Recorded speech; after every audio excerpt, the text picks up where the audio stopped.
Buenos días en este frío día en Quilpué, pero con ánimo, semana más cortita, ya se acerca el fin del semestre además y unas vacaciones merecidas, espero que se organicen para que sean vacaciones, no como las vacaciones surrealistas del año pasado que nos dio el ministerio, ¿no? Esas que fueron en abril. Bueno, tenemos ya a Teresa conectada, creo que en honor de todos los que se conectaron, incluso antes de las 9, vamos a comenzar. Queremos agradecerle nuevamente, ahí está Ana María, estaba Carmen, bueno, tenemos hartos ya y hartas integrantes de las escuelas y liceos de Quilpué conectados, y también tenemos algunos otros invitados, algunos colegas supervisores y algunas personas de la red de convivencia de las coordinaciones comunales de las otras comunas. Queremos agradecer nuevamente a Teresa, que ha estado pero a full, hasta con seminario internacional. Les recomiendo, después voy a dejar los links ahí. Hubo 3 días la semana pasada en que se realizó un seminario internacional muy interesante entre las experiencias que allí se recogieron. Bueno, hubo 3 invitados internacionales. También estaba lo de la red de innovación en evaluación y una experiencia Valparaíso, donde también participó el equipo de Teresa y una investigadora que hace tiempo estuvo con nosotros acá en la provincial, que es Tamara Rosas. Estuvo cuando presentó el trabajo del CIAE, hizo unos talleres con nosotros. Bueno, creo que ya no necesitamos presentar a Teresa. Teresa es de la familia aquí de la casa, ha estado tantas veces con nosotros, así que dejarle el paso a ella para que pueda presentarnos lo que tiene con este documento tan importante. Solo quiero comentar algo. A mí ya me llamó la atención y me pareció muy relevante el abordaje en tres dimensiones que se hace en el documento, ¿no? Unas consideraciones respecto a las políticas en evaluación a nivel ya de sistema educativo, otras consideraciones respecto a la gestión institucional como escuela y también consideraciones respecto a la evaluación en el aula. Entonces, eso ya lo hace interesante para muchos en distintas posiciones que son actores en el sistema educativo. El documento entrega ideas importantes. Y lo otro, claro, que no es solo una mirada desde el conocimiento académico, sino que desde la experiencia y además desde la experiencia en la innovación. Entonces eso hace muy interesante el documento. Teresa, somos todos tuyos. Muchas gracias, Sergio. Gracias por considerarme de la casa ya.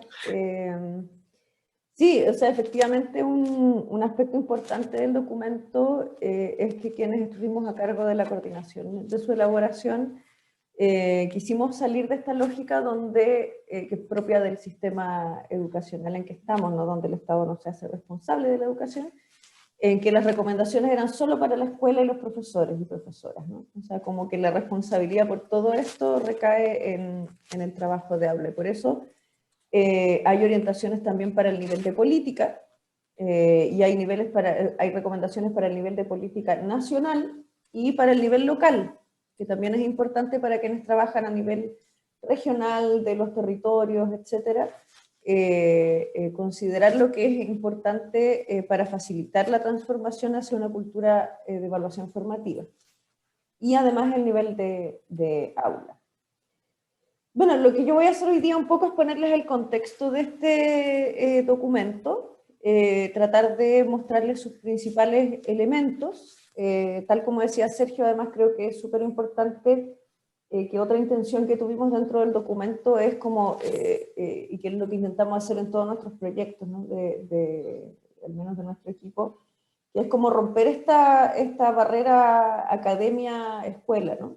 O sea, donde nos consideramos en una posición de horizontalidad y de diálogo y de aprendizaje mutuo, más que un set de recomendaciones que viene solamente de la academia, que en este caso se nutre de la experiencia de experiencias de transformación en el nivel local, a nivel de liderazgo también y a nivel de aula, donde está, entre otras cosas, el proyecto de Valparaíso y el proyecto de la red de establecimientos para la innovación en evaluación. Así que ahí hay harto material de donde tomar experiencias, y creo que lo más importante es que el documento de alguna manera no se limita al tiempo de crisis. O sea, si ustedes leen el documento se van a dar cuenta que estamos considerando este momento de crisis como un momento clave para generar transformaciones que sean más definitivas. Y eso es otro punto que quería enfatizar también en la presentación. Entonces les voy a compartir pantalla.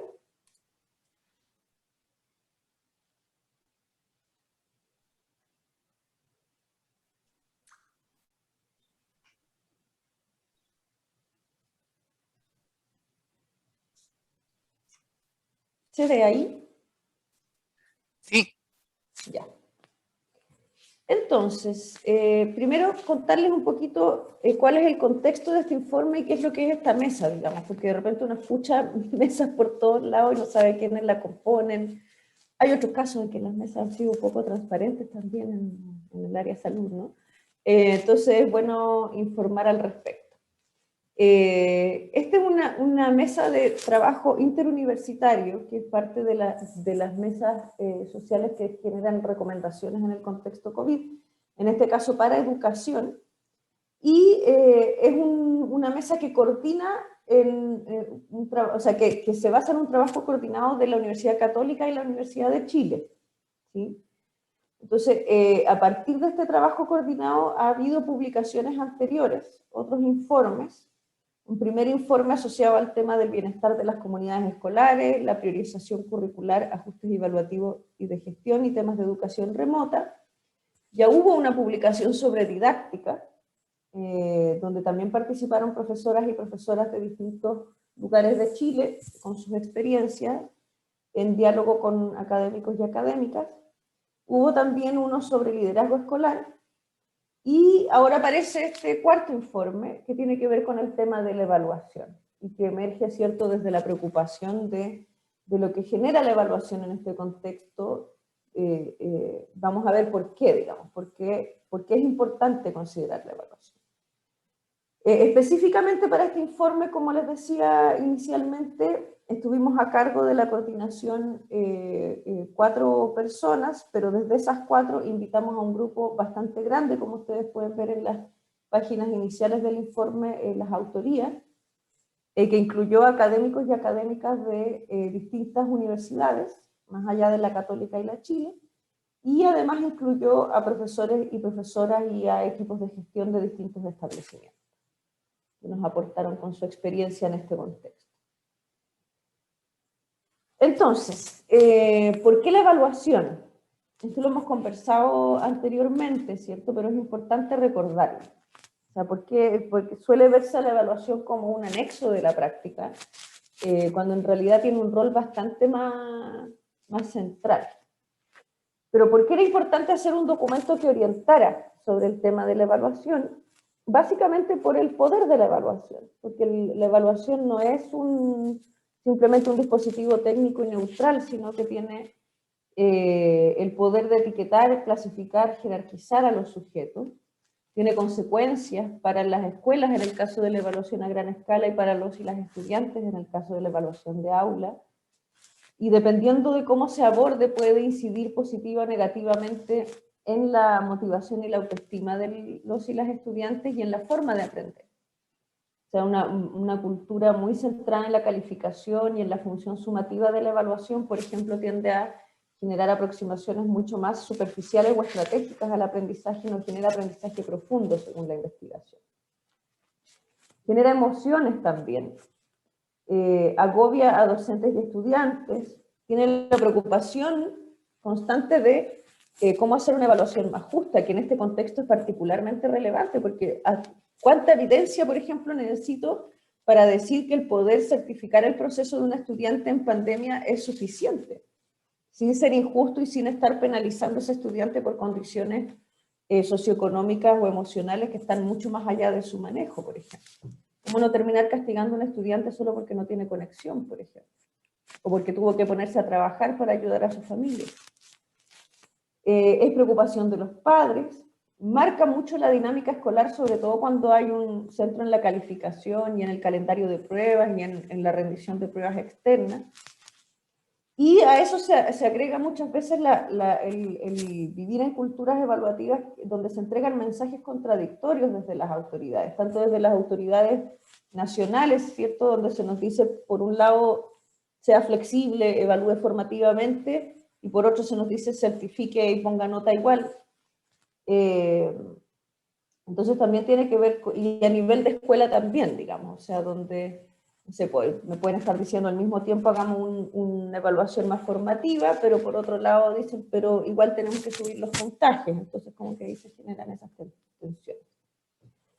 Entonces, es muy importante en un contexto como el actual de pandemia, o sea, si ya la evaluación en general genera esto, en un contexto de tanta fragilidad como el actual,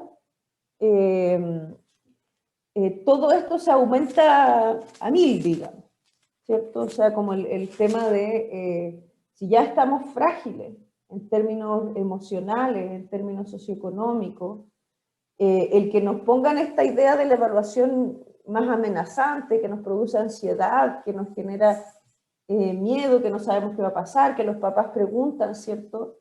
O casos donde los papás se les informa repentinamente que su hijo repitió, por ejemplo, sin haber tenido un diálogo previo, ese tipo de cosas. Entonces, evidentemente en un contexto como el actual, esta cultura sumativa o este clima sumativo, diría Stobart, no, deja de tener sentido en un contexto como el actual. O sea, lo que pareció mucho más sensato a diferentes comunidades fue el transitar hacia una cultura formativa, y por eso el informe en general está centrado en esa transformación de cultura evaluativa. Tanto porque es la única que hace sentido en un contexto como el actual, como porque vemos el contexto actual como una oportunidad para un tránsito más definitivo hacia esa cultura. Entonces, bueno, acá quise, algo que ustedes van a encontrar en el documento también son testimonios de distintos establecimientos que nos colaboraron de la red, desde el Colegio Humberstone de Iquique, por ejemplo, donde efectivamente ilustra lo que estaba diciendo, ¿no? Desde la experiencia. Dice ahí el director del establecimiento: en el contexto actual tiene sentido este enfoque, ya que se centra en enseñar para que el estudiante aprenda y sea evaluado de manera formativa, dando la posibilidad de que avancen en sus aprendizajes.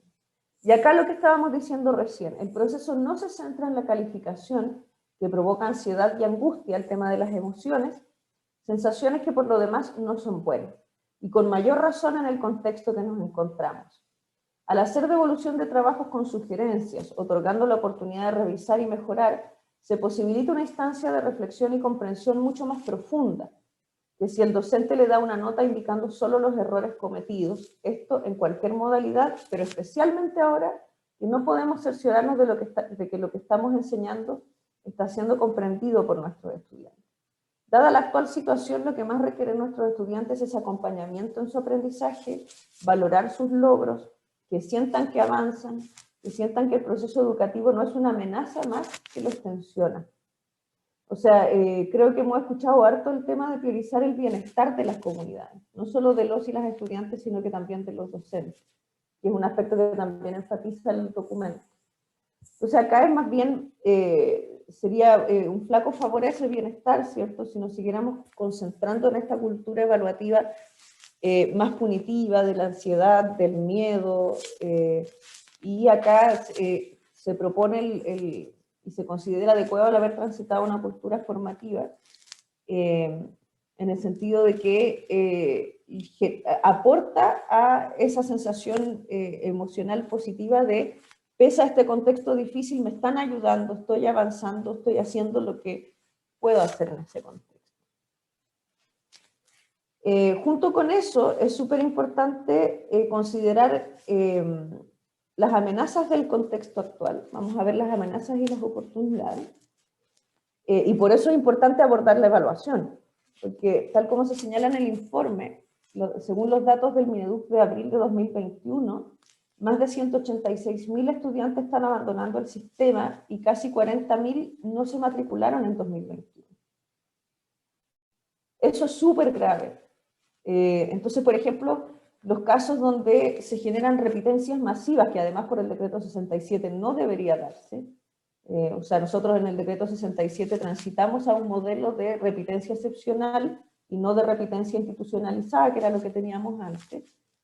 Pero cuando se hace eso, se sabe desde la investigación que la repitencia lo que genera, entre otras cosas, es aumentar las posibilidades de deserción del sistema. Y eso es un fracaso del sistema público de educación, eso no es un fracaso del estudiante. Entonces, si motivamos una cultura muy centrada en la calificación, en lo sumativo, en lo amenazante, en lo punitivo, corremos el riesgo de que se nos vayan más estudiantes. Mientras que si privilegiamos la mantención del vínculo y el acompañamiento, la contextualización, que es lo que promueve el documento, tenemos más posibilidades que ese estudiante le vea sentido a mantenerse, y su familia además le encuentren sentido a mantenerse en contacto. Junto con eso sabemos que que algo que ha hecho la pandemia, ¿cierto?, es visibilizar las grandes brechas socioeconómicas que hay en el sistema. Tanto por el tema de, lo vemos en la cantidad de cobertura que se alcanza a partir de las condiciones de conectividad, ¿no? En la medida que estamos en grupos socioeconómicos más bajos y en regiones que además tienen características territoriales más complejas, la conectividad va disminuyendo y por lo tanto el acceso va siendo diferenciado, ¿no?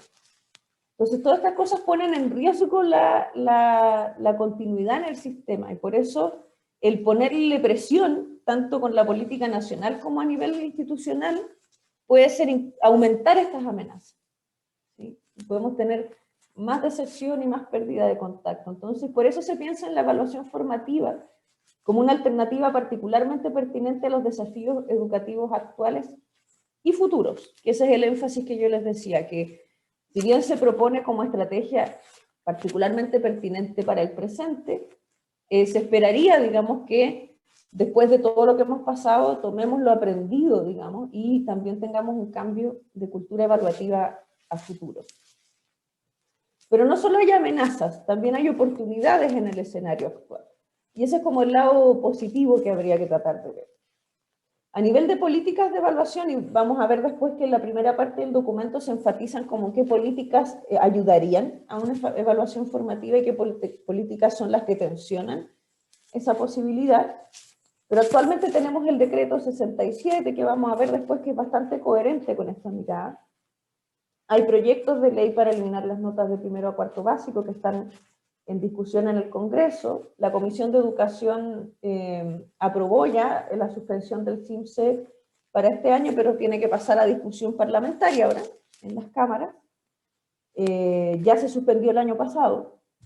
Hay proyectos, pero esos están más estancados, digamos, para modificar el sistema de aseguramiento de la calidad.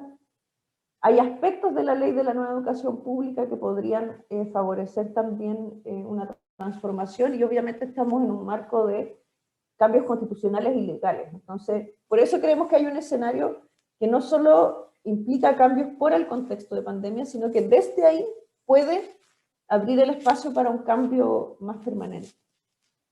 Además, el contexto de emergencia, con todos los aspectos negativos y dolorosos que tiene, también ha implicado que en nuestra experiencia ha habido mayor apertura a la evaluación formativa. Eso yo lo he visto en todos los contextos, incluso en el contexto universitario.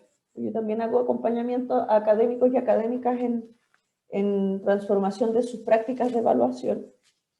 Y claro, pues en este contexto hubo mucho más interés también en las escuelas de la red, que primero tenían como iniciativas más discretas en los niveles de primer ciclo.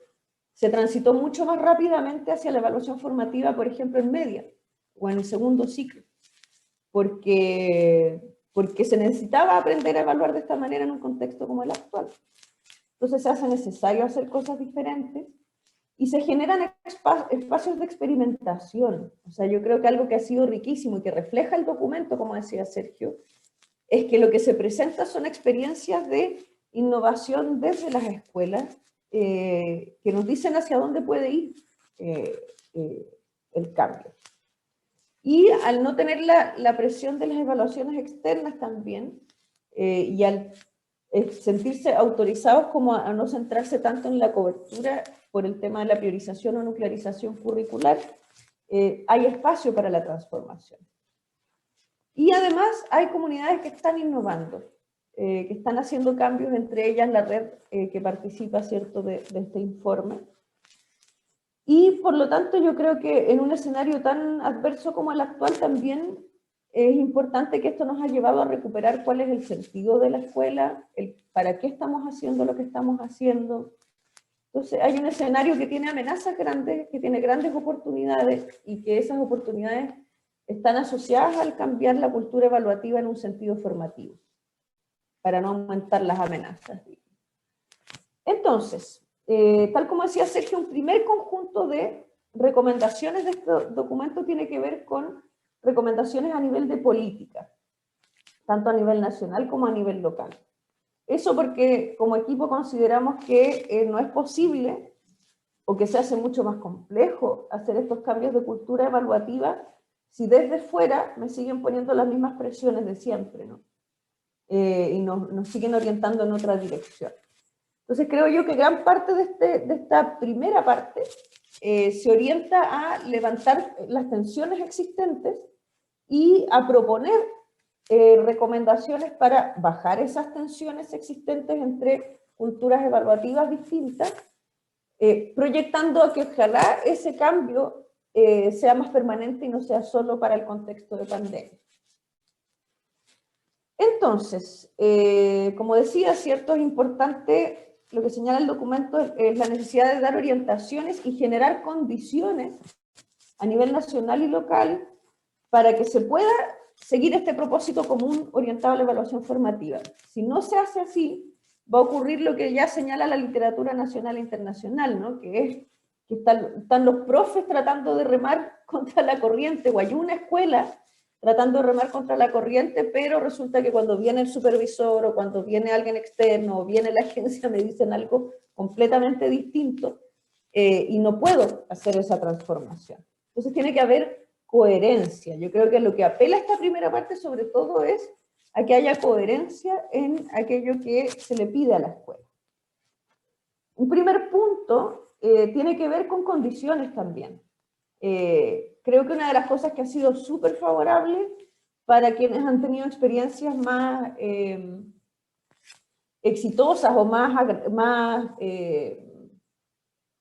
positivas, en este contexto es donde ha habido liderazgos que permiten espacios para la reflexión pedagógica, el trabajo colaborativo y la discusión colectiva de profesores y profesoras.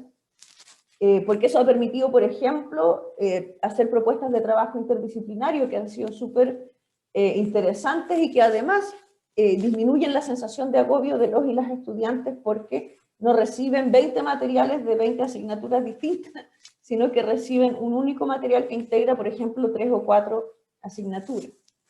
Entonces, a nivel nacional y a nivel local hay que facilitar la existencia de esos espacios y que los espacios de reflexión colectiva no sean ocupados por temas administrativos, sino que se ocupen en reflexión pedagógica. Junto con eso es importante entender el aprendizaje como un fenómeno complejo. Eso significa, el problema con las políticas asociadas a pruebas estandarizadas o a las culturas muy centradas en la calificación es que tienden a simplificar el aprendizaje porque lo hacen equivalente a resultados. Sin embargo, Stobar nos advierte que un mejor resultado no siempre se puede leer como que hay mejor aprendizaje, sobre todo si hablamos de aprendizaje profundo, significativo y duradero en el tiempo y no solo para la prueba, digamos.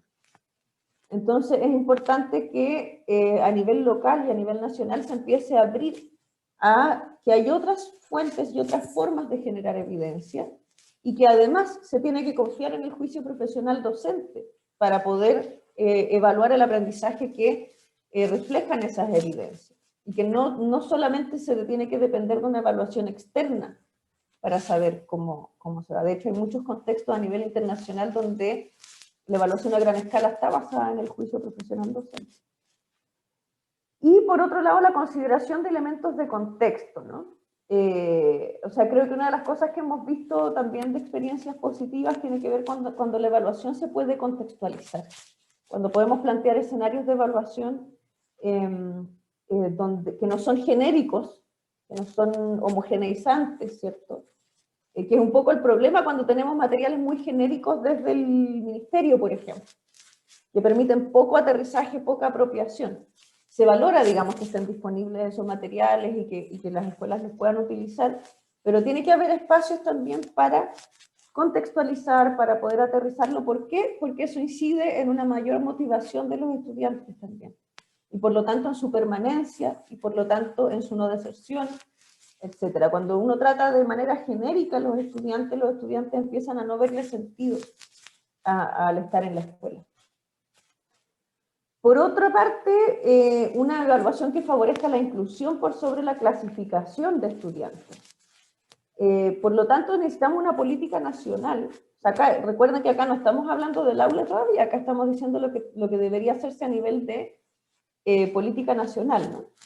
Debería dar más, o sea, que si vamos a dar más espacio a la evaluación formativa, hay que alejarse de los propósitos de clasificación y jerarquización de estudiantes, y que tiene que ver con alejarse de estas ideas de ordenar las escuelas por categorías, etcétera, y concentrarse mucho más en lo que significa acoger a una diversidad de estudiantes.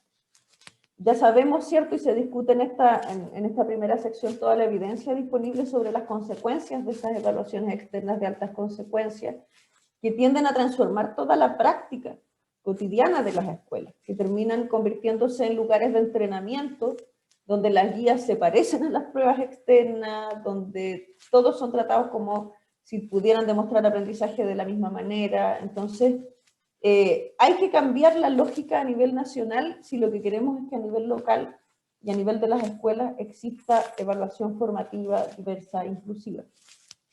Y también avanzar hacia un sistema que implique participación de los y las estudiantes, ¿no?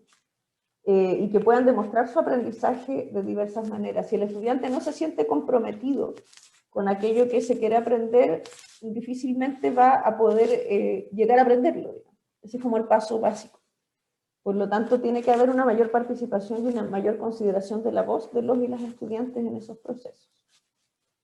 A nivel local, nuevamente el llamado a la coherencia.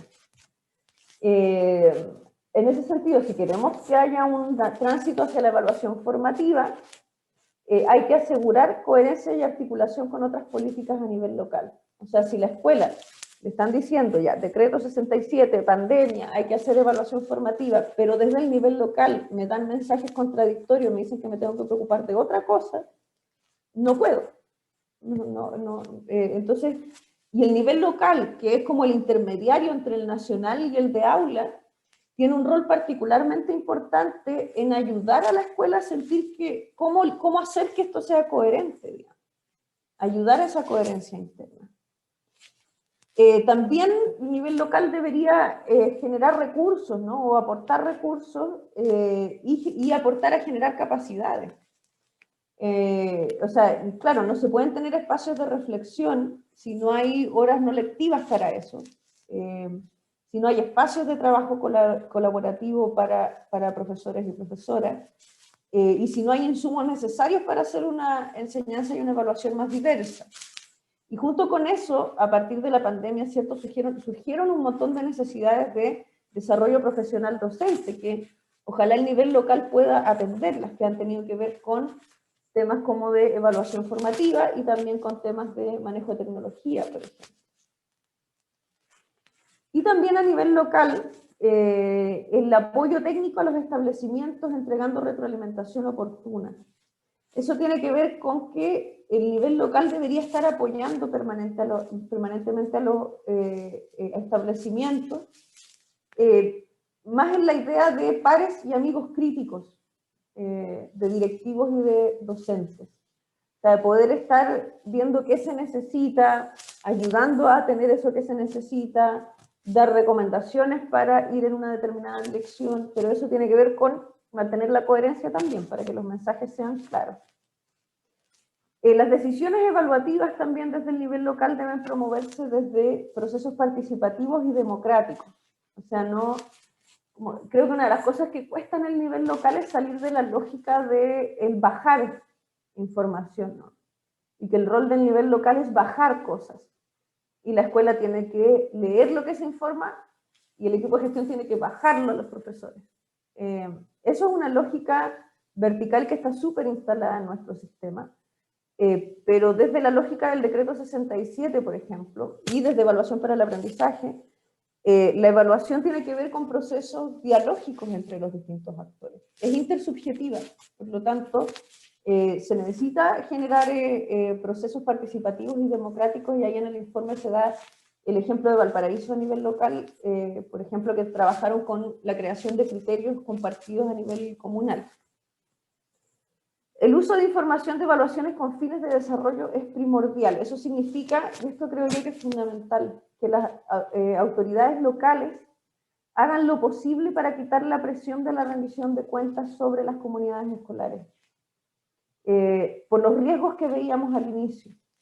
Al poner demasiado énfasis en eso, sabemos lo que genera en la vida de las escuelas, la vida cotidiana de las escuelas. Entonces hay que tratar de quitar esa tensión para que se puedan concentrar en una lógica formativa, de acompañamiento, de bienestar. Entonces, yo les decía que la primera parte, una de las cosas que hace es subrayar tensiones, sobre todo con la idea de que no solo se atiendan en el contexto de pandemia, sino que se resuelvan, digamos, a nivel de sistema de aquí en adelante. ¿Qué tensiones se generan? Porque el problema es que nosotros habitamos una cultura evaluativa donde predomina la idea de la evaluación estandarizada con foco sumativo, pero estamos tratando de transitar a una lógica formativa. Entonces, por ejemplo, en relación con las brechas de aprendizaje, estamos en una cultura que tiene como foco principal los resultados, con la evaluación entendida como un hito particular donde se califica. Para transitar a la evaluación formativa necesitamos pensar en la progresión como criterio central y la toma de decisiones pedagógicas como lo central. También en relación con contextos y condiciones específicas, vivimos en una cultura donde predomina la idea de generar una calificación genérica orientada a la certificación de un conjunto de estudiantes como grupo, ¿no?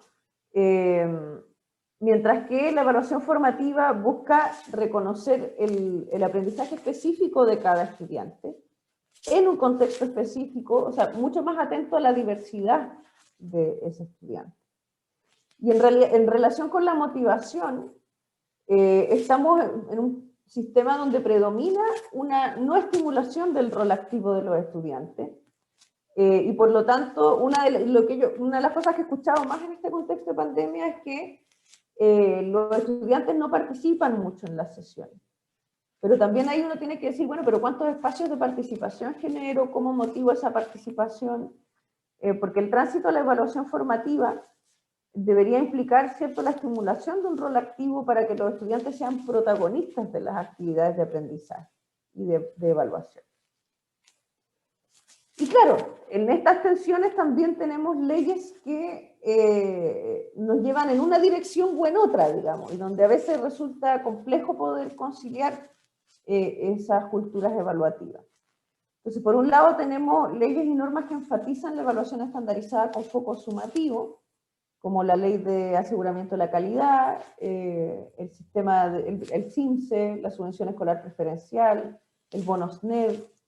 Y por otro lado tenemos leyes y normas que están ayudando a transitar hacia una evaluación en el sentido que señalábamos, ¿cierto? La ley de inclusión, el decreto 67, el decreto 83. Pero estas leyes no conviven necesariamente de manera súper armónica, digamos, y eso es una de las razones por las que el nivel local, por ejemplo, es súper importante para ayudar a conciliar esos distintos elementos. Entonces, para ir cerrando esta primera parte, esta parte se cierra con una serie de recomendaciones y acciones para promover la evaluación formativa, indicando cuáles serían de nivel nacional y cuáles serían de nivel local. Con respecto al currículum, la recomendación es continuar con la idea de priorización, aunque nosotros preferimos hablar de nuclearización curricular, porque creemos que el ejercicio no pasa por decir este objetivo sí y este no, sino que por hacer un análisis y un ejercicio de apropiación curricular que diga qué es lo más importante, qué aprendizajes son centrales ahí. Para el nivel nacional, entonces, se recomienda elaborar orientaciones para organizar el currículum que sean consistentes con los principios de evaluación formativa, por ejemplo, esta idea de la apropiación curricular a partir de criterios, y también visibilizar experiencias asociadas a evaluación formativa. Sería súper interesante, por ejemplo, que hubiera como un repositorio, pero no de materiales genéricos, sino que hubiera un repositorio de experiencias concretas de escuelas que han logrado lidiar de mejor manera con esta transformación de cultura evaluativa. Y en el nivel local, lo mismo, aumentar participativamente la disponibilidad de repertorios y experiencias docentes de evaluación formativa. O sea, lo que hemos comprobado en las redes es que la interacción entre comunidades genera una comunidad de aprendizaje que se nutre de las experiencias que ahí se comparten. Con respecto a promoción, calificación y repitencia, que es la parte donde se nos genera la mayor tensión, ¿cierto? Nuevamente, insistir en dar flexibilidad a los establecimientos escolares. De todas maneras, esa flexibilidad la tienen por ley, a partir del decreto 67. El problema que se dio el año pasado, que finalmente no se aprobó el proyecto de ley para la promoción automática, y por eso se propone a nivel nacional volver a poner esa discusión. Y claro, cuando tenemos equipos directivos que tienen esa cultura dialógica, que pueden tomar decisiones colectivamente, que están mirando como, están poniendo el énfasis en la progresión de ese estudiante en su trayectoria, no hubo mayores problemas, pero no todos los equipos de gestión han tenido la misma aproximación. Entonces el año pasado vimos casos de repitencias masivas, vimos casos de ese tipo, digamos. Entonces el tema de la promoción automática apuntaba a evitar esos casos, donde el estudiante terminara siendo penalizado por su precariedad y no por su aprendizaje. Y a nivel local, entonces, reforzar el monitoreo y apoyo a los procesos de aprendizaje, ojalá de manera multidisciplinaria, evitando también la repitencia del estudiante. Y si hay promoción automática, obviamente ahí hay que hacer todo un trabajo de cómo abordar las brechas igual. O sea, eso no significa que pasa de curso y no hacemos ningún análisis, sino que ese estudiante pasa de curso, pero nos tenemos que hacer cargo de las cosas que no pudieron trabajar. Promover que funcione el consejo escolar como un órgano donde se puedan generar alternativas de solución en temas de calificación, promoción y repitencia. Vamos a ver que la experiencia de la red, precisamente siguiendo el decreto 67, trabajó desde lógicas dialógicas y participativas para esas tomas de decisión. A nivel nacional, además, promover que los objetivos de aprendizaje planificados impliquen también lo socioemocional, la participación activa y las actividades de autoevaluación. Y otorgar flexibilidad temporal en la entrega de documentaciones para certificar las promociones. O sea, está siendo difícil ubicar a los estudiantes, mantener el vínculo, obtener evidencia de aprendizaje, entonces se necesita también esa flexibilidad a nivel más macro. Y a nivel local, avanzar hacia la eliminación de calificaciones, ojalá reemplazándolas por apreciaciones cualitativas del desempeño de los estudiantes, que es algo que en la red ya se ha hecho bastante común en su cultura evaluativa, digamos, y donde finalmente los padres, madres y apoderados terminan obteniendo mucha más información que si tuvieran un número, digamos. Y un último eje tiene que ver con la articulación entre niveles con eje en la diversidad. La recomendación ahí es fortalecer la coherencia sistémica para generar condiciones para la evaluación formativa, o sea, como ayudar a resolver estas tensiones que el sistema actual tiene. Entonces se recomienda mantener la suspensión de las pruebas del CIMSE y la evaluación docente para 2021, pero además proyectar una instalación de su discusión para 2022. O sea, yo creo que algo que hemos visto es que las escuelas sin esta presión externa se han atrevido a hacer mucho más que lo que hacían con esa presión externa. Entonces, eso nos está diciendo algo. Y no puede ser que una vez que termine todo esto volvamos a lo que estábamos antes, sobre todo que si ustedes vieron cómo viene el plan de evaluaciones 2021-2026, ¿no?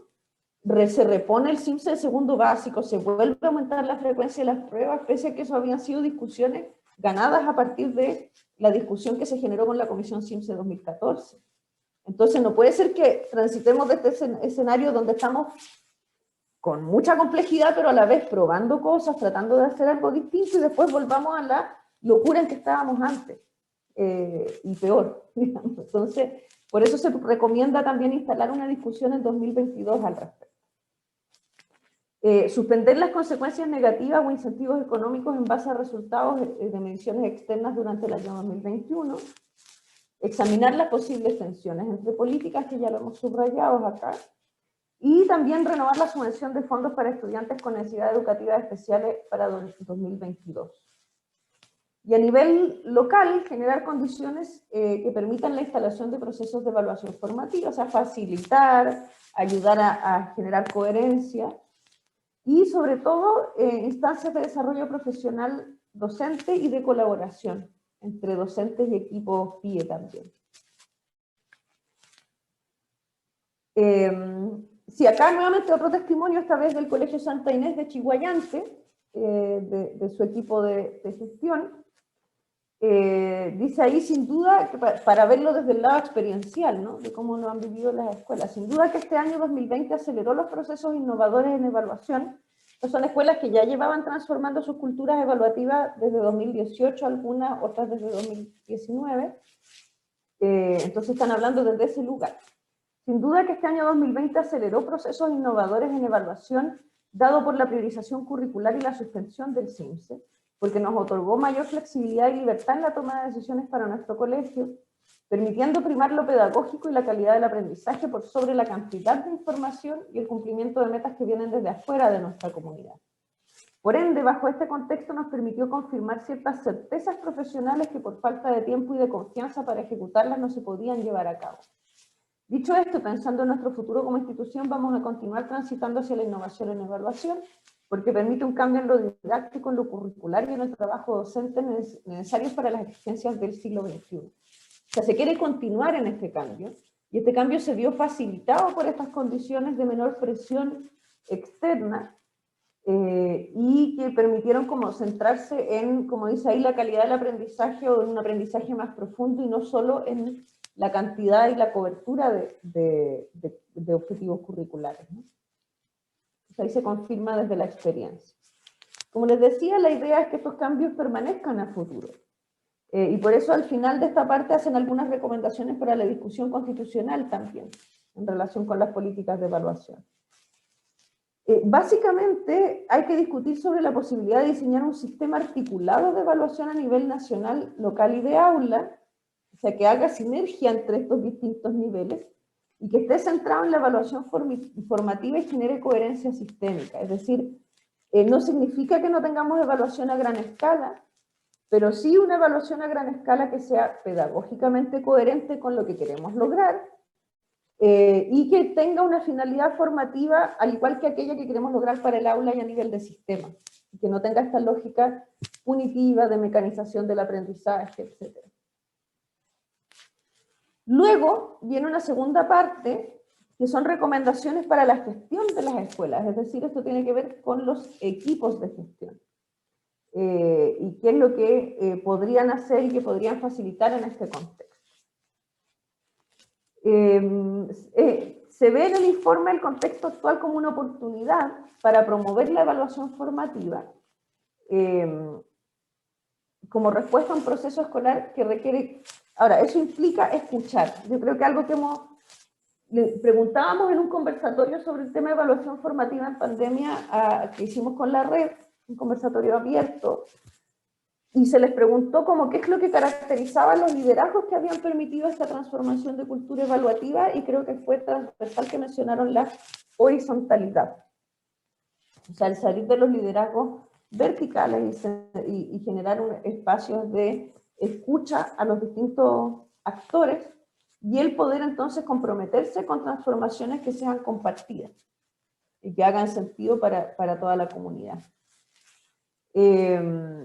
Desde eso, las recomendaciones de esta sección tienen que ver con, entonces, cómo los equipos de gestión facilitan este cambio de cultura evaluativa, que no es fácil. O sea, llevamos muchos en muchas décadas, si es que no más de un siglo, digamos, centrándonos en la evaluación como certificación, como calificación, como producto, como logro o no logro, como dispositivo de clasificación, selección, que nos cuesta salir de esta lógica. Entonces, ahí el rol de los equipos de gestión es facilitar ese tránsito. Y por un lado, entonces, se habla de tener procesos participativos que involucren la mirada de docentes, estudiantes, profesionales no docentes y familias. De lo contrario, si se hace como un cambio vertical y se dice ahora vamos a hacer toda evaluación formativa, eso va a generar resistencia, poca claridad de los mensajes. O sea, en las escuelas de la red, por ejemplo, se ha hecho todo un trabajo de preparación previa con las familias, de conversación, de por qué vamos a transitar a esta lógica, qué significa, qué beneficios tiene para su hijo o hija, etc. Y por eso también que los directivos difundan y expliquen por todos los canales posibles qué significa esa transformación. Luego, promover la participación para ir construyendo una visión compartida de la evaluación. En ese sentido, compartir experiencias, generar espacios donde se pueda ir haciendo como una experimentación de aula e ir conversando sobre eso.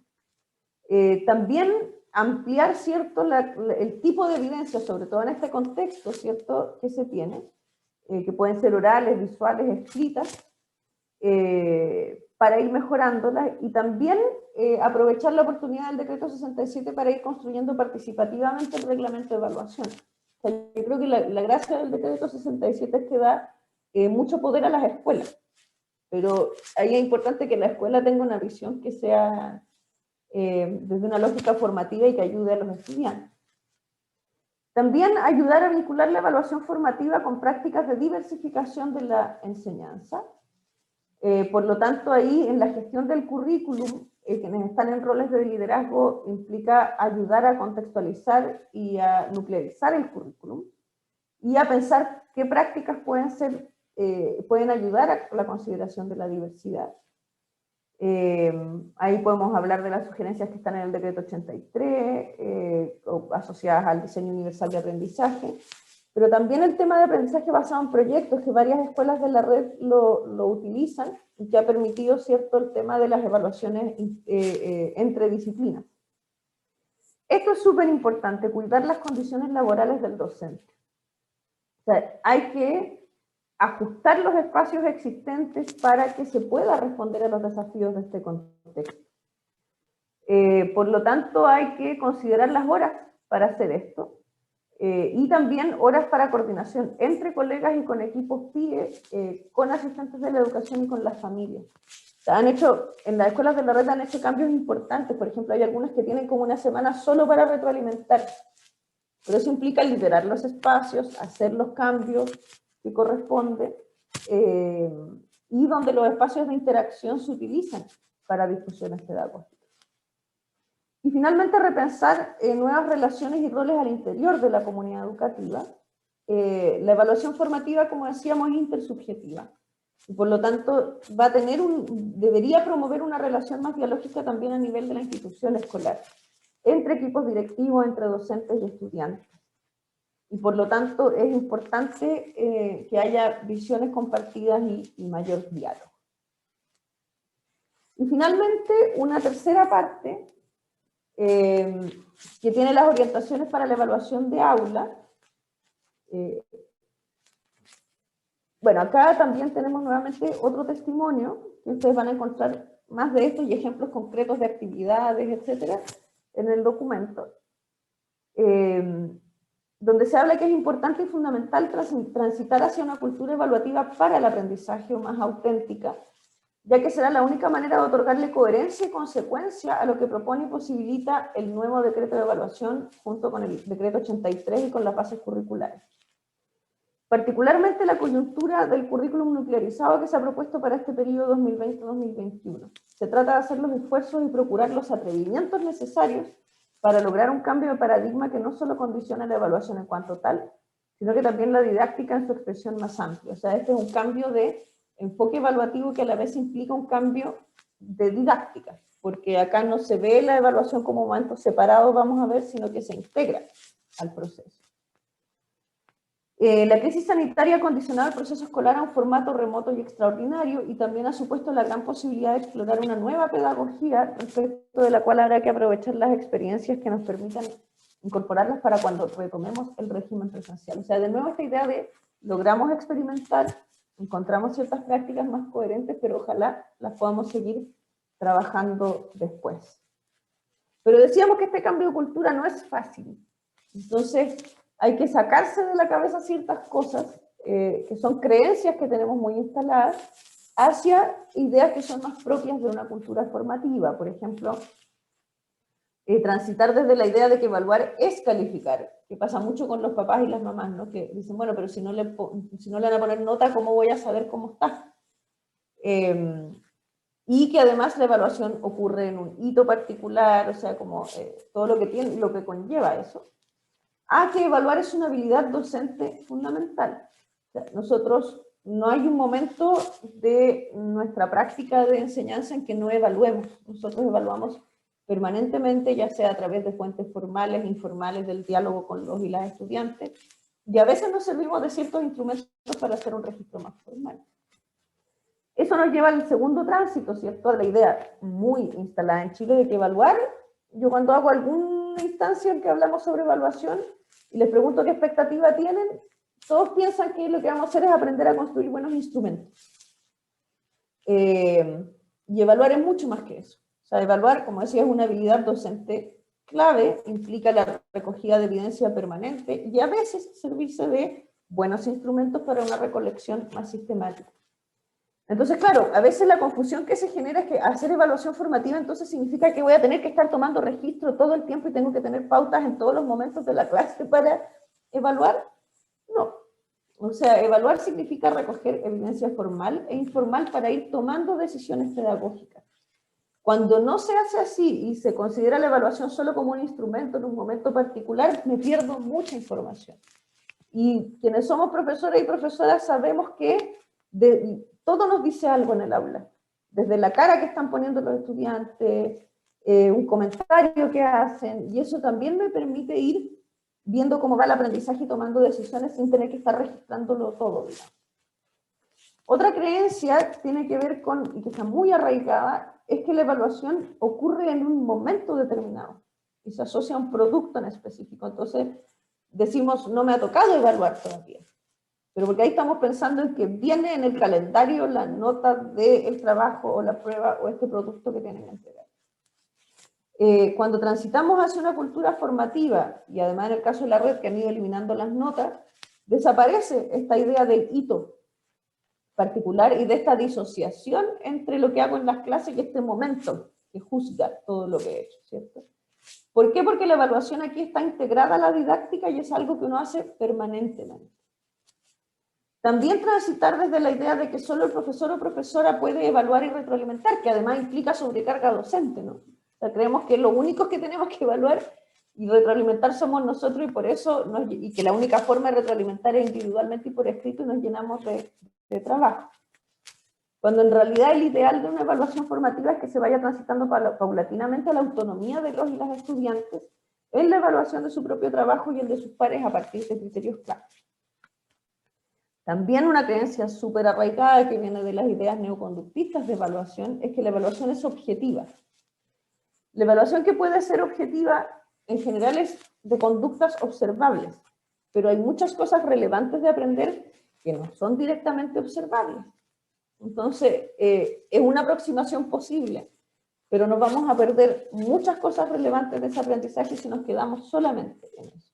Y de hecho, los mismos teóricos de esta evaluación neoconductista lo que señalan en general, por ejemplo, es que las pruebas objetivas son objetivas en su corrección, pero que su elaboración tiene altas dosis de subjetividad, la cual se trata de regular lo más posible, pero que no se puede regular en un 100%. Entonces, es una creencia súper arraigada de que estas pruebas objetivas son como verdades, ¿no? Y como que cuando hago evaluación formativa, después digo, ya, pero voy a hacer una prueba porque eso es lo que me dice de verdad, sí, aprendieron o no aprendieron, nos cuesta esa transformación.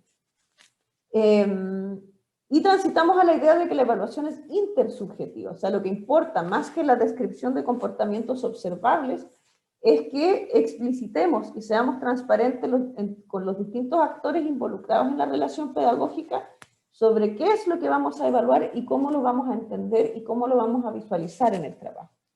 Por eso ojalá los criterios se puedan conversar y consensuar con los estudiantes y se puedan ir retomando a lo largo del proceso de aprendizaje. Y una confusión muy común, sobre todo que he visto yo en el contexto de pandemia, es que se confundió la evaluación formativa y de proceso con que significa que tengo que pedir muchos productitos, todos con décimas, calificados, etc. Y que eso sería evaluar el proceso. Y son todos productos formales. Eso estresa mucho a los estudiantes y también a los profesores que tienen que estar revisando cosas formalmente todas las semanas, ¿sí? Mientras que la evaluación de procesos se entiende como la recogida permanente de evidencia formal e informal. Pero eso puede ocurrir en la misma interacción de aula, por ejemplo. O sea, no es necesario estar generando miles de productos constantemente para decir que estoy haciendo evaluación de procesos. Rápidamente, entonces, en el documento se retoman los principios de la evaluación para el aprendizaje, que cabe señalar que es el enfoque que nosotros profundizamos en el documento. Es la línea británica de muchas literaturas que existen para este cambio de paradigma en evaluación hacia una evaluación formativa. Entonces, es una de las literaturas posibles. Dentro de los principios, ¿cierto? Entendemos que la evaluación es parte de la planificación efectiva, o sea, no es que cuando venga la parte de la calificación yo pienso más o menos cómo voy a evaluar, sino que cuando estoy planificando mi diseño de aula desde el inicio tengo que integrar a eso la evaluación. No se centra en qué materias tengo que cubrir y cuántos objetivos tengo que cubrir, sino que es cómo aprenden los estudiantes. No me centro en la enseñanza, sino que la enseñanza se centra en, o sea, me centro en el aprendizaje y voy modificando mi enseñanza en relación con eso. No es un anexo, sino que es central en la actividad de aula. Como decíamos anteriormente, ¿cierto? Es una destreza profesional docente clave que se utiliza constantemente.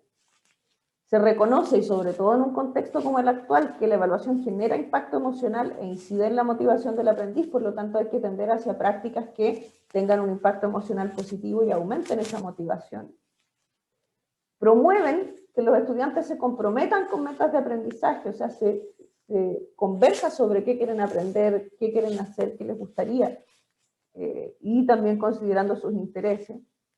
A través de la retroalimentación ayuda a los aprendices a saber cómo mejorar. O sea, no solo se les dice, usted hizo bien esto y hizo mal esto, o a veces solo usted hizo mal esto, porque no siempre retroalimentamos lo bueno, sino que se le dice cómo lo puede hacer mejor la próxima vez. Estimula la autoevaluación para lograr la autonomía, y esto es súper importante, reconoce todos los logros para el tema de la diversidad. O sea, no se queda solamente en quien alcanzó el estándar, la expectativa, sino que quienes fueron transitando hacia un mayor avance en su proceso de aprendizaje.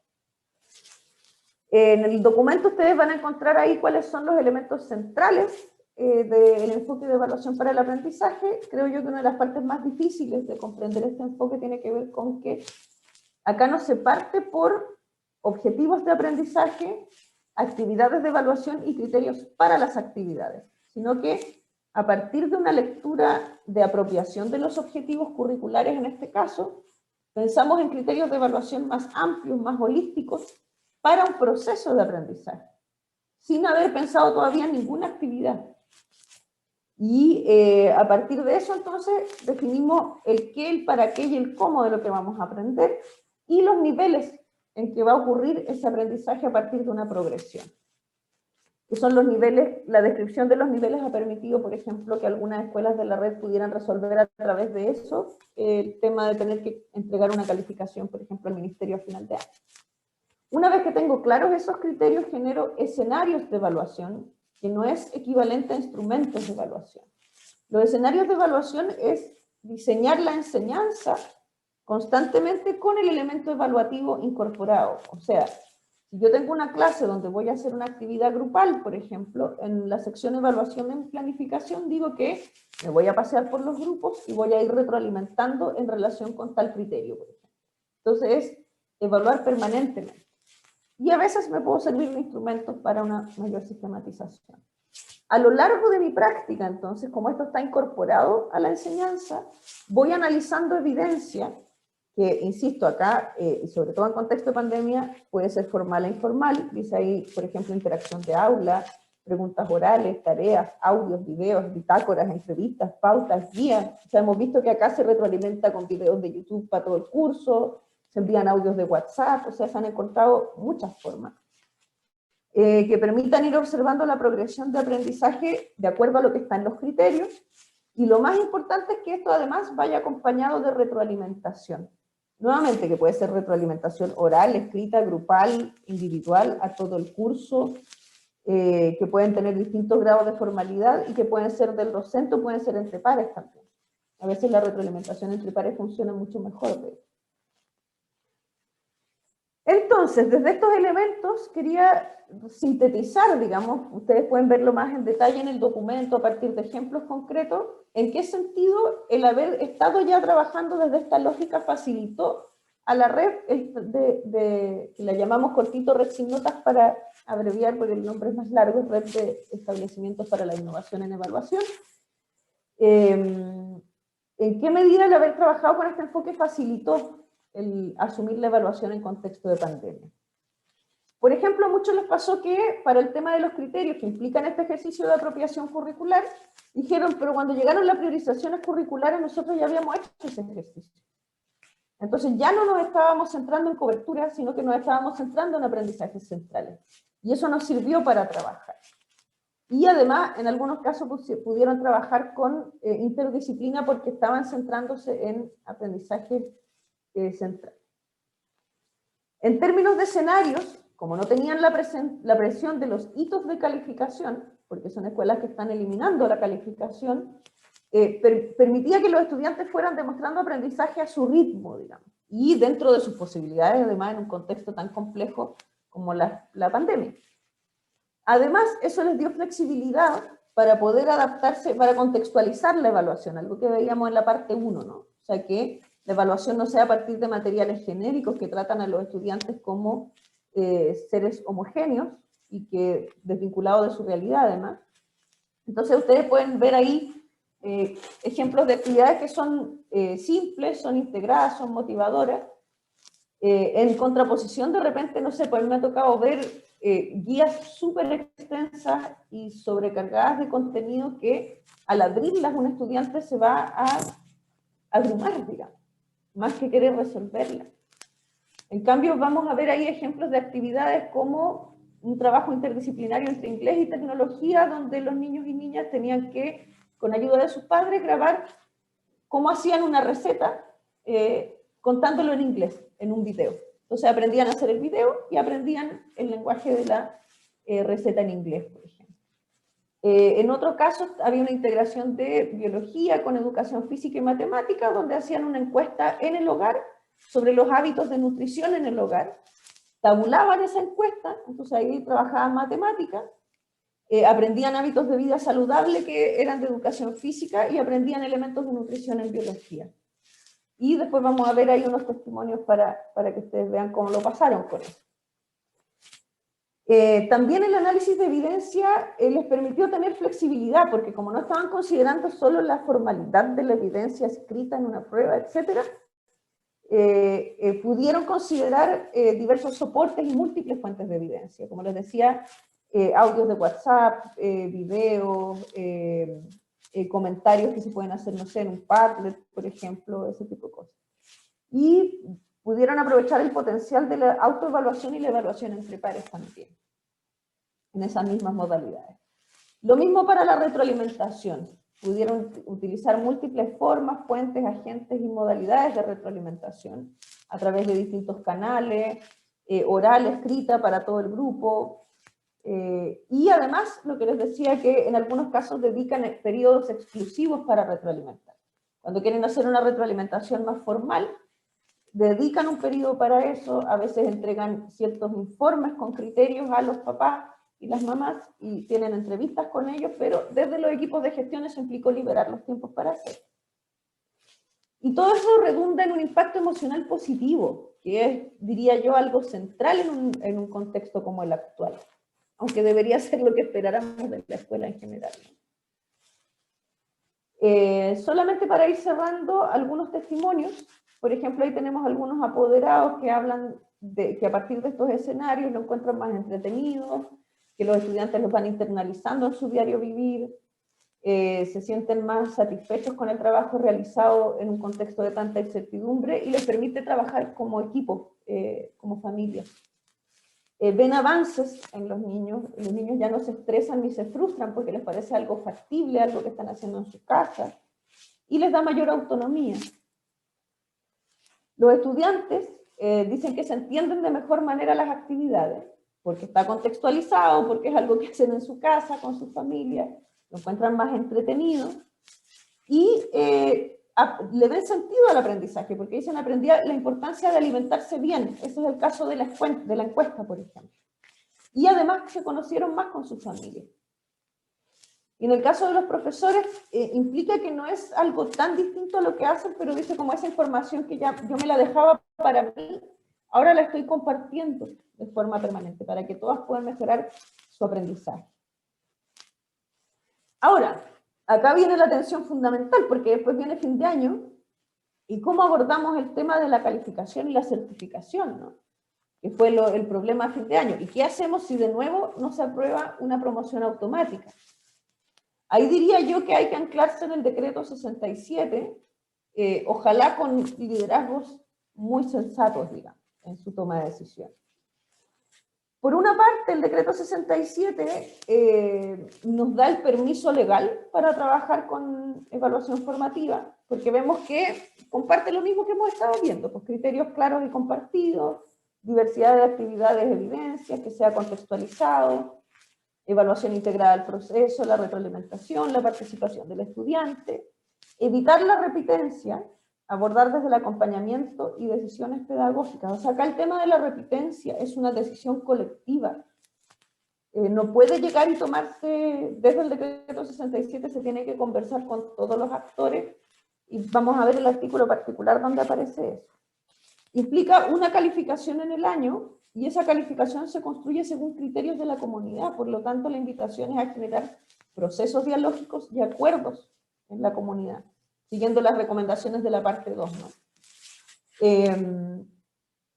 Y bueno, la comunidad es la que toma las decisiones, y hay un potencial para enfocarse en la trayectoria de los estudiantes, porque si uno es el que decide como comunidad si ese estudiante pasa al siguiente nivel o no en términos de promoción, tengo que ir viendo qué tengo que cubrir en esa trayectoria, ¿no? Voy haciendo un análisis pedagógico y no solo administrativo de esa promoción. Entonces, el artículo 11, ¿cierto?, habla de cómo se toma la decisión de promoción o repitencia, que tiene que ser en casos muy específicos.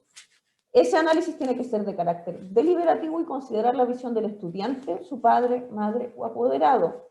No se puede tomar unilateralmente. Ahí hay que tener criterios pedagógicos y socioemocionales, ¿sí? O sea, la evidencia de investigación es súper contundente en señalar los efectos socioemocionales de la repitencia.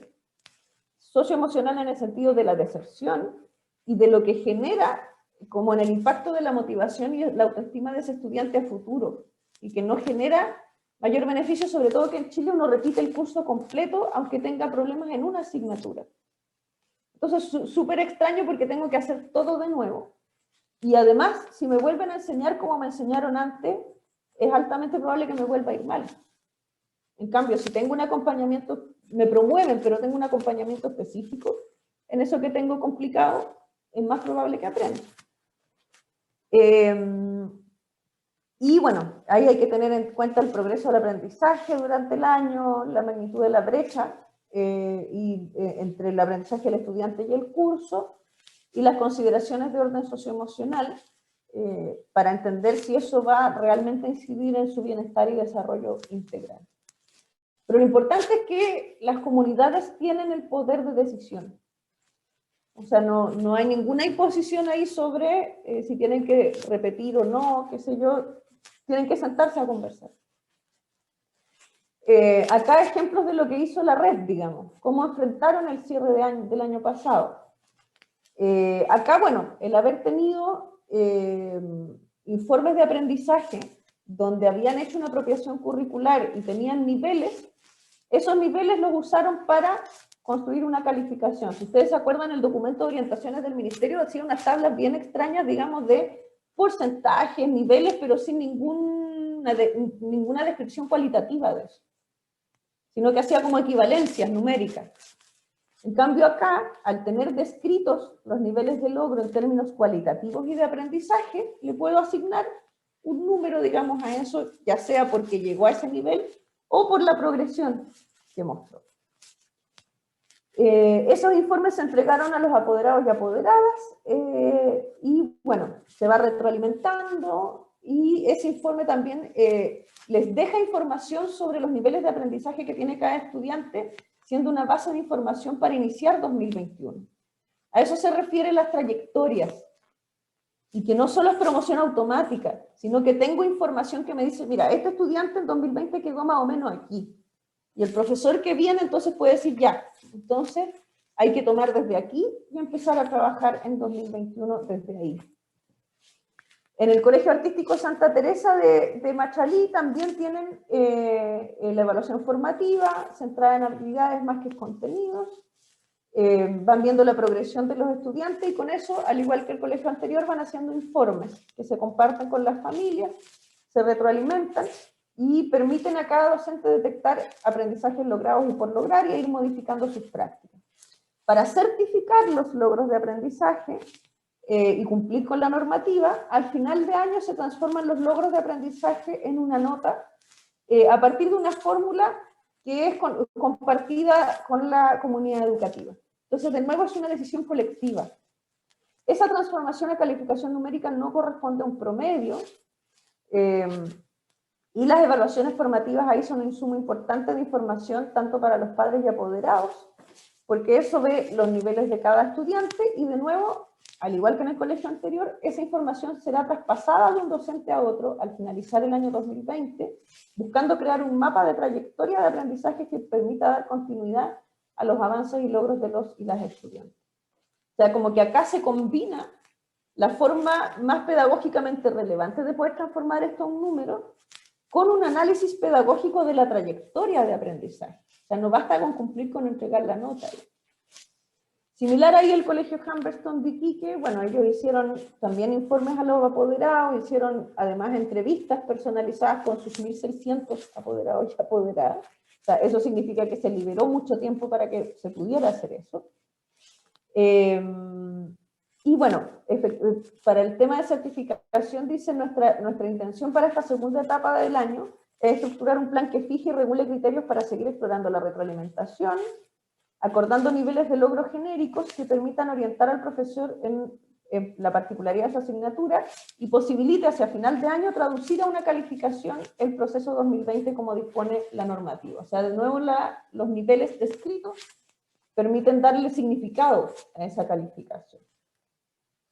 Y en esto último vamos a iniciar una discusión para decidir de qué forma convertimos a nota los niveles de logro aprendizaje tanto en básica como en media. O sea, proceso colectivo, proceso de decisión conjunta. Entonces, para cerrar,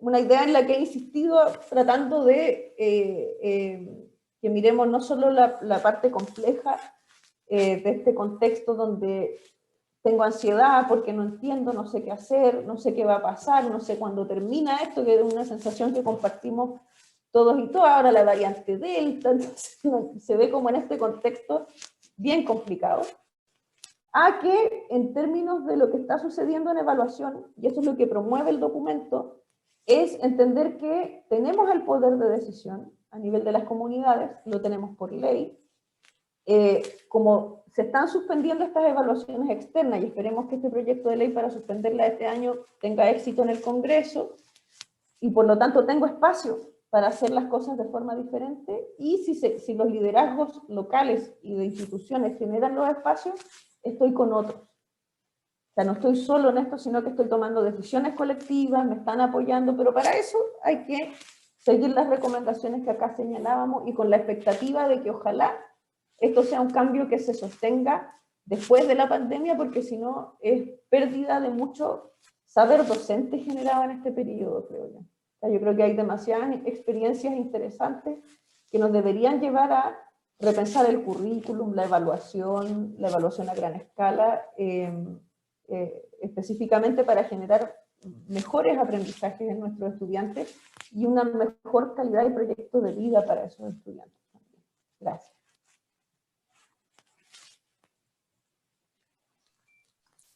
Muchas gracias, Teresa.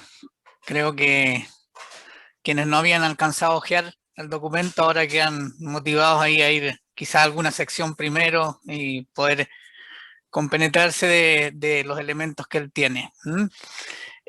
Hay una pregunta ya allí, le pedía a Corina si podía ya estar atenta a lo que pueden escribir aquí en el chat, contarle que también hay algunas personas conectadas en el YouTube Live. No sé, Corina, si tú puedes compartir la pregunta.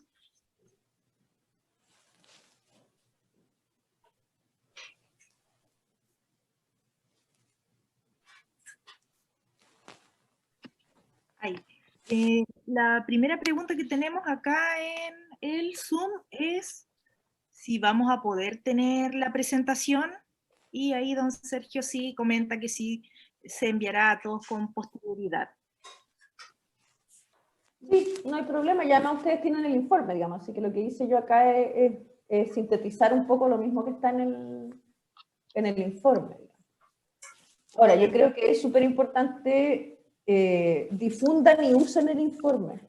O sea, creo que hay que aprovechar que aquí hay un grupo de expertos académicos y de aula señalando direcciones particulares, porque sabemos que las decisiones puede que no vayan en este sentido.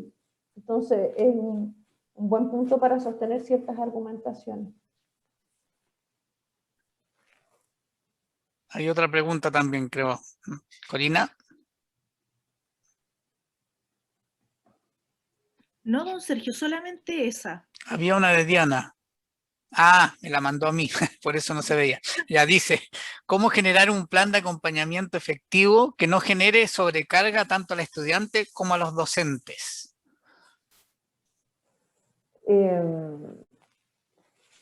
Claro, quizás ahí estoy tratando de entender cómo de dónde viene la pregunta.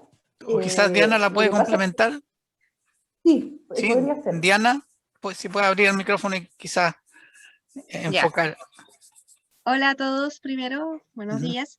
La pregunta va enfocada que, bueno, justamente este año nosotros nos vimos con esta situación de los planes de acompañamiento que nos ha complicado mucho cómo armarlos, cómo generar este acompañamiento hacia el estudiante que quedaron rezagados en relación al año pasado. Necesitamos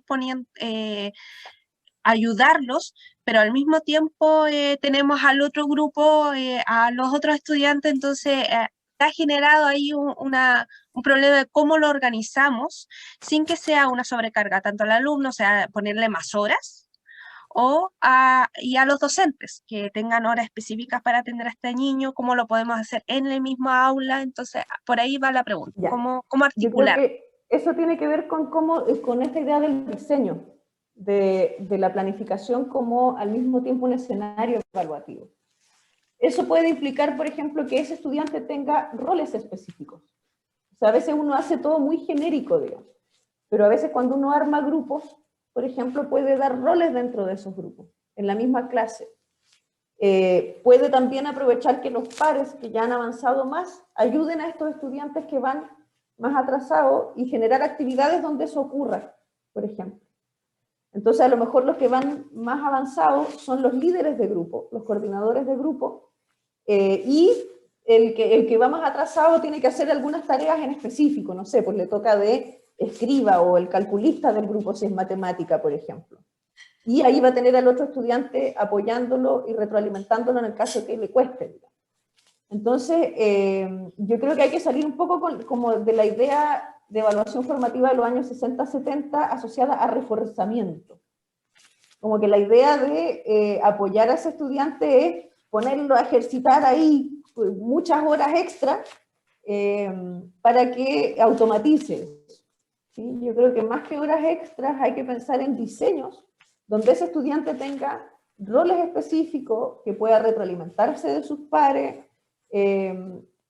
y que no implica como diseñar actividades aparte, que a veces eso como que se piensa que el DUA significa tengo que hacer una planificación para cada estudiante, sino que hacer un buen diseño de actividades donde es un mismo set de actividades, pero que permiten demostrar aprendizaje de manera diversa y donde este estudiante tiene que tener roles, o estos estudiantes que van más rezagados, tienen que tener roles específicos, tienen que tener acciones específicas que vayan favoreciendo su aprendizaje. Y quizás momentos dentro de la misma clase también donde uno pueda ir acompañándolos un poquito más. O sea, como ir favoreciendo espacios de retroalimentación más informal dentro de la misma sesión cuando hay sesiones sincrónicas, digamos. Si no, tendrá que ser en modalidad sincrónica porque también depende de cómo uno lo está haciendo.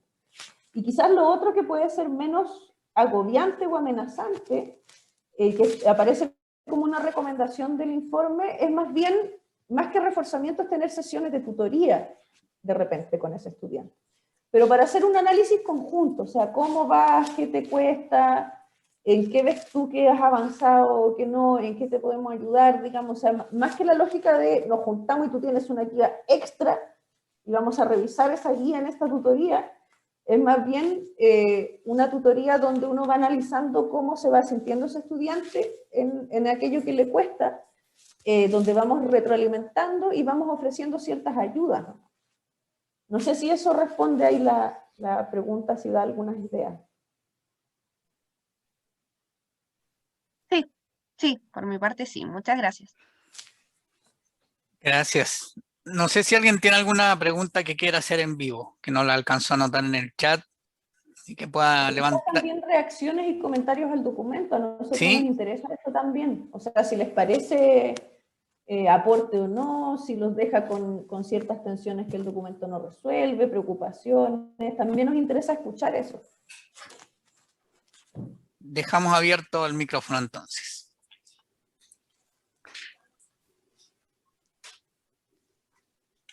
Retroalimentennos también con respecto al documento, o lo que Sergio, pudieron ver del... Sí, Carmen.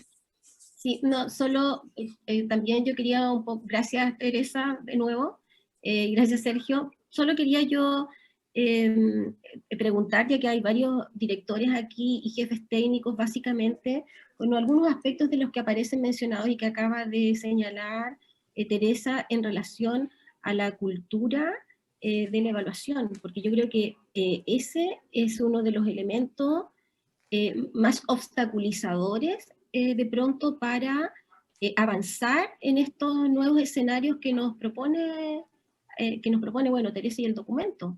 Y ahí me gustaría escuchar a la comunidad de los centros educativos, a quienes lo representan, respecto de qué es lo que está pasando, porque las realidades que nosotros conocemos en la escuela están basadas básicamente en calificar, sobre todo los profesores que tenemos nosotros, un grupo de profesores, un grupo etario bastante mayor, con unos juicios y prejuicios respecto también de esta forma nueva de mirar las cosas. Eso.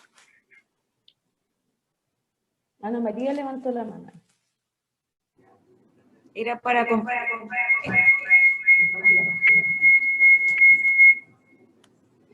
Ya. ¿Se me escucha ahí? Ya.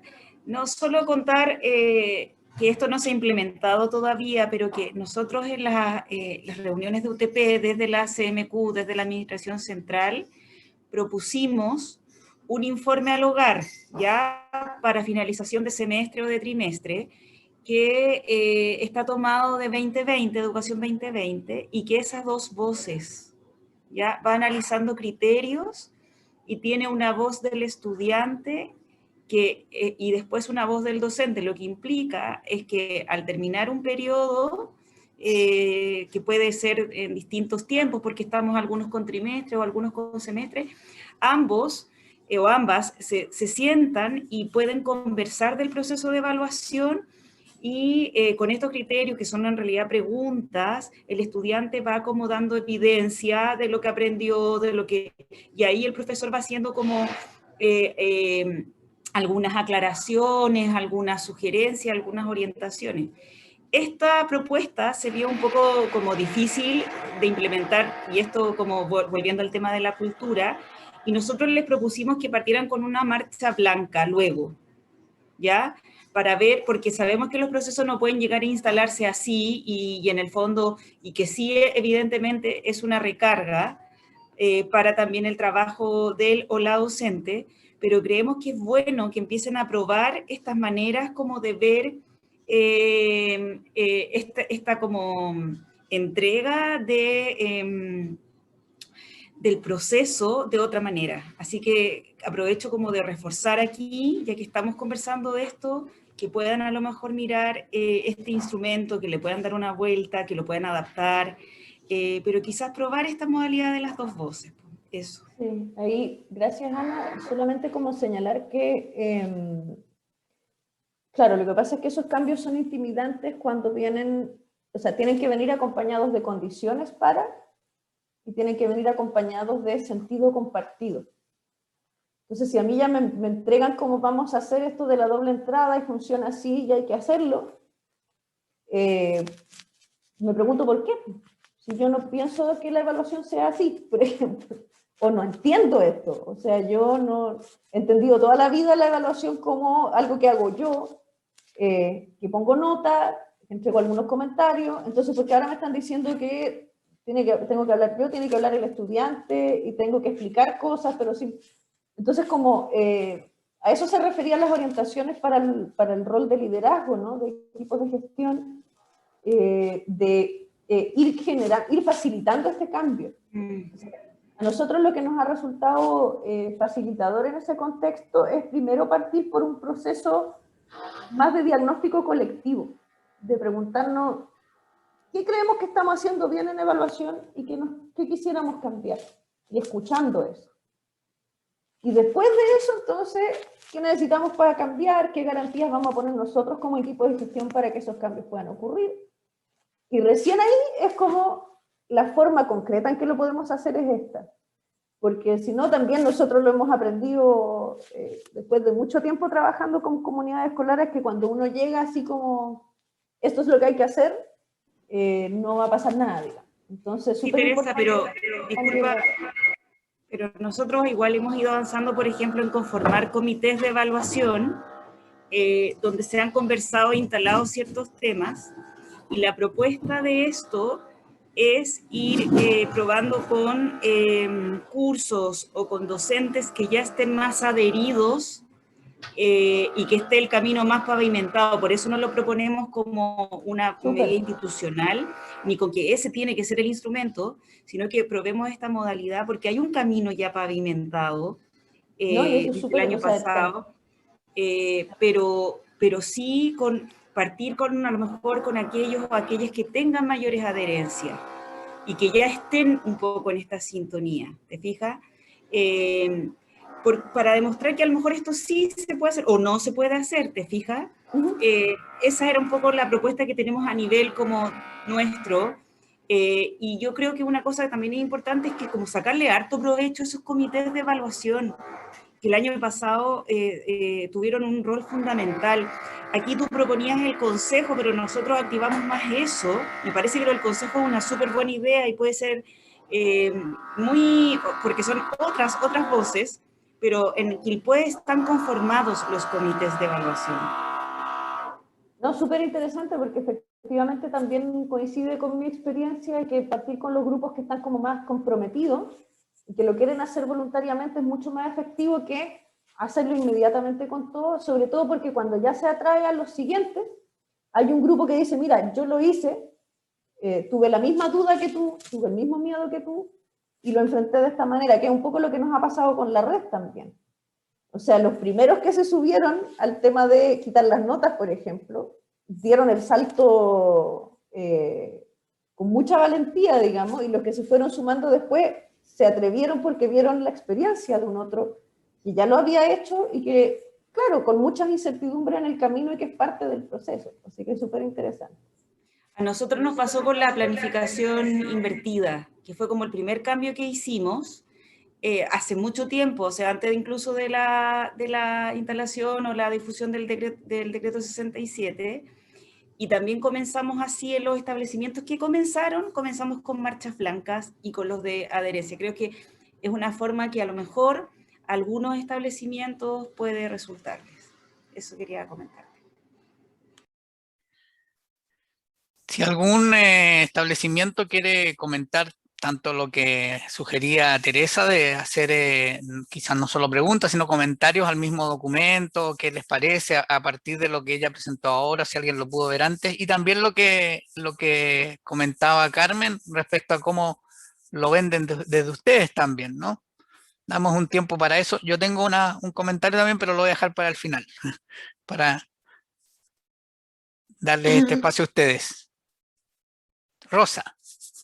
Sí, comentar de que nosotros, como ya desde el año pasado estamos trabajando en este programa de innovación, en este proyecto de innovación, el documento es súper aclarador, ya, y da un millón de argumentos que nos sirven a nosotros para empezar de manera paulatina, que yo creo que estos procesos tienen que ser súper paulatinos para poder implementarse.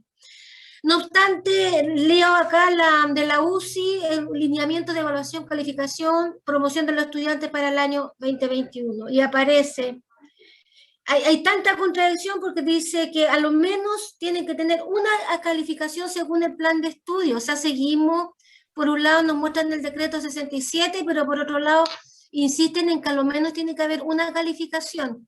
¿Por qué tiene que haber una calificación por asignatura si estamos trabajando con metodología de proyecto? Entonces, de repente va a ser súper complejo poder ir implementando el sistema, porque hay un cambio paradigmático, hay una tendencia siempre a reducirlo todo a una calificación. Ese era mi comentario. Sí, lo importante ahí es que mantengan siempre en mente, sí, que gracias al decreto 67, cómo se llega a esa calificación depende de ustedes. O sea, por ejemplo, si fue un proyecto que involucró 3 disciplinas, a lo mejor ahí es una calificación que se repite para las 3 disciplinas. Y que emerge de un juicio consensuado entre profesor y estudiantes sobre cómo fue ese proyecto. Y ahí no les pueden decir nada, digamos. Entonces, esa es la ventaja, digamos. O sea, que en el fondo, yo entiendo las contradicciones que dice Rosa, digamos, y creo que de repente las orientaciones son súper confusas, porque parecen estar diciendo 2 cosas al mismo tiempo. Pero ahí hay que tratar de ver cómo nos apropiamos de eso desde los espacios de acción que tenemos como para poder resolverlo. ¿Alguien más?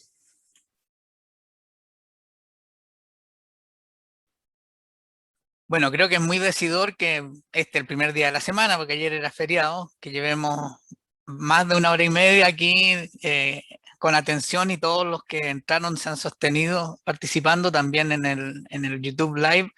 Así es que claramente es un tema que interesa e importa, ¿no? Y que mueve a la reflexión y a buscar herramientas concretas para producir esta transformación tan necesaria y propiciada, como decía Teresa.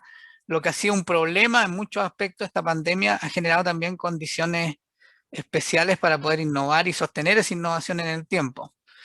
No sé si alguien más quiere tomar el micrófono.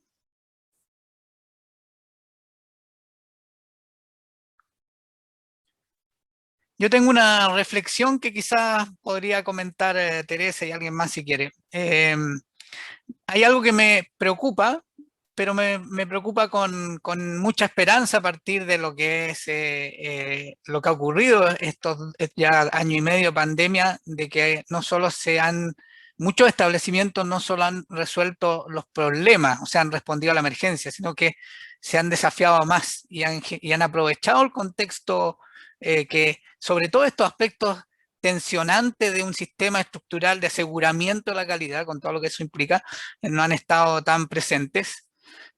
No han dejado de estar, pero no han estado tan presentes y han tomado la innovación. Pero me preocupa que yo creo que la mayor parte de estos cambios lo han podido experimentar ustedes, se pueden sostener mucho mejor no trabajando solos. O sea, quiero relevar la importancia de las redes, y no de las redes que surgen desde arriba, sino que las redes que se sostienen desde abajo. ¿Y por qué digo que me preocupa?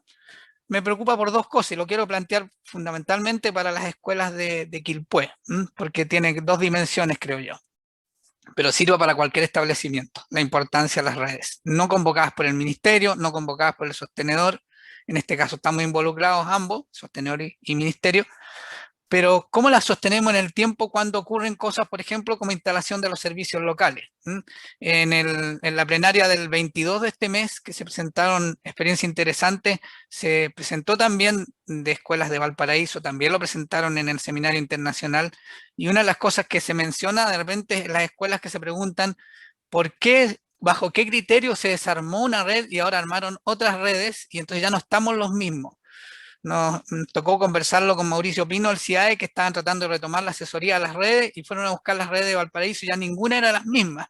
Entonces, ¿por qué cambiarlas? ¿Bajo qué criterio? ¿Qué lo sustenta cuando hay procesos que no se evalúan cuánto se ha logrado instalar, quizás algunas cosas, y sí es el momento de cambiar esa estructura?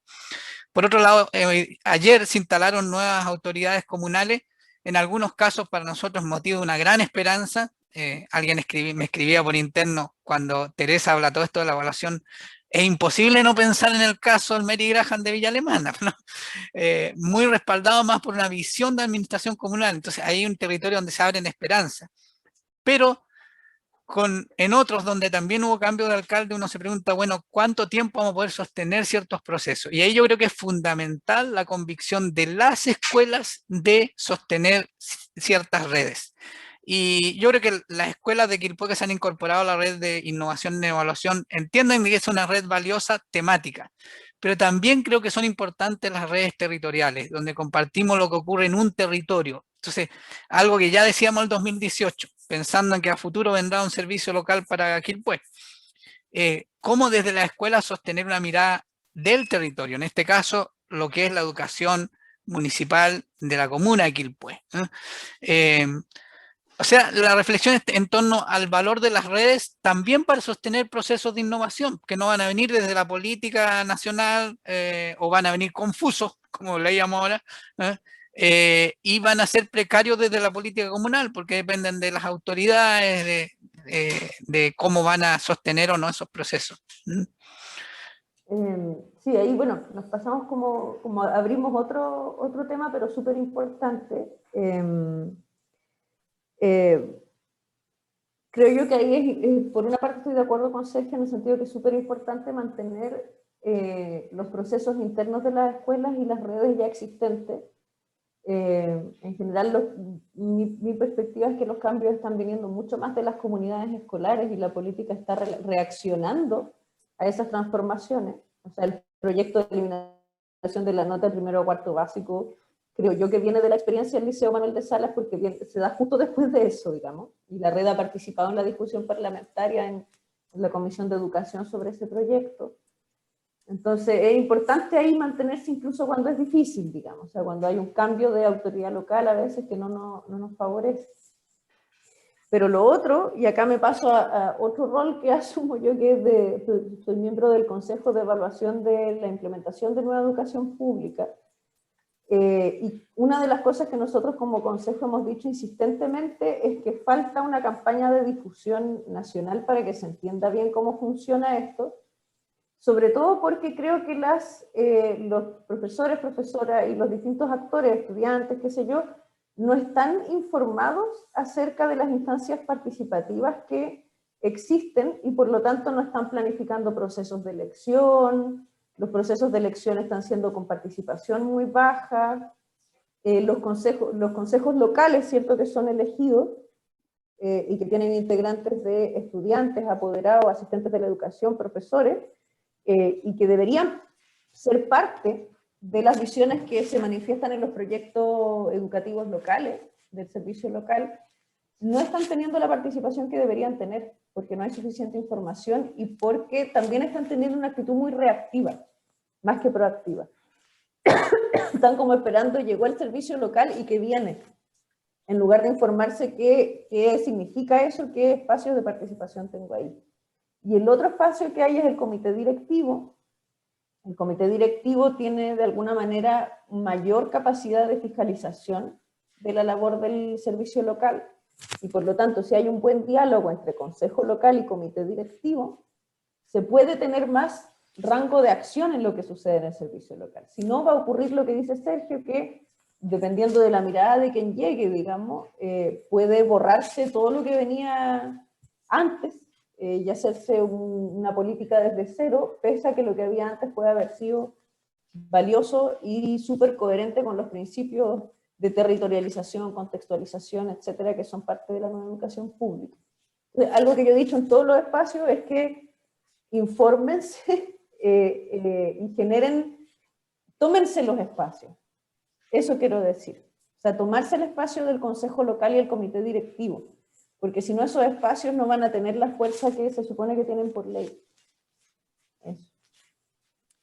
Y de las redes, por ejemplo, en Quilpué hay redes didácticas que en la medida que han sido nutritivas, depende de las propias escuelas sostenerlas, independiente de lo que sea una decisión de la autoridad ministerial o comunal o de servicio local, lo que sea. Si esa red ha sido nutritiva y aportativa, las escuelas pueden seguir participando. Ahí es donde es bueno proyectar buenas decisiones, porque no podemos estar todos en todo, ¿eh? Como a veces le ocurre a los equipos directivos, sobre todo, tener que estar en todas las redes. Bueno, no, teniendo una buena comunicación interna, nos podemos distribuir roles, ¿no? Y definir en qué redes sí ha sido aportativo estar con otras escuelas. Sobre todo, creo yo, las que tienen que ver con procesos de cambio, de innovación. Porque, como decía, es más fácil sostener la innovación cuando no estoy solo, más estoy con otros, ¿no? Y puedo sostener esa toma de decisiones desde la experiencia compartida. Bueno, damos una última oportunidad si alguien se quedó ahí con algo atragantado que quería decir, comentar.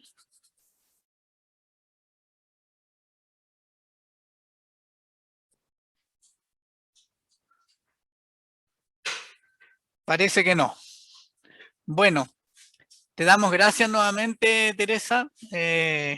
Creo que quedamos con tarea, los que hayan leído, volver a darle una leída al documento. Creo que hay elementos que se focalizan también a través de tu presentación y poder conectarlos también con otros procesos que esté viviendo la escuela. Y nos aclara también respecto a los nuevos desafíos de este año 2021. Hay cosas que se parecen al año anterior, pero hay otras cosas nuevas. Y hay dudas que fue más fácil de resolver el año pasado y que ahora quizás no es tan fácil. O sea, ¿qué hago de nuevo con los estudiantes que tengo, entre comillas, cero evidencia? ¿Qué voy a entender por cero evidencia? Eso va a depender mucho con ese concepto, ese paradigma evaluativo que tengo, ¿no? Y ese paradigma, como decía Rosa, de la nota obligatoria al final, ¿eh? Para el acta famosa del ministerio. Bueno, les damos gracias, les deseamos una estupenda semana corta y aproximándose ya a las vacaciones, insisto, organícense para que sean vacaciones, porque son necesarias. Creo que todos tenemos algo de desgaste Zoom, desgaste pandémico, y estemos atentos, va a haber otras instancias también de conversación. Cuídense y que tengan una estupenda semana. Gracias, cuídense. Igualmente, gracias. Gracias. Saludos a todos, que estén muy bien. Gracias, Teresa. Muchas gracias. Gracias a ustedes. Muchas gracias. Chao. Hasta luego.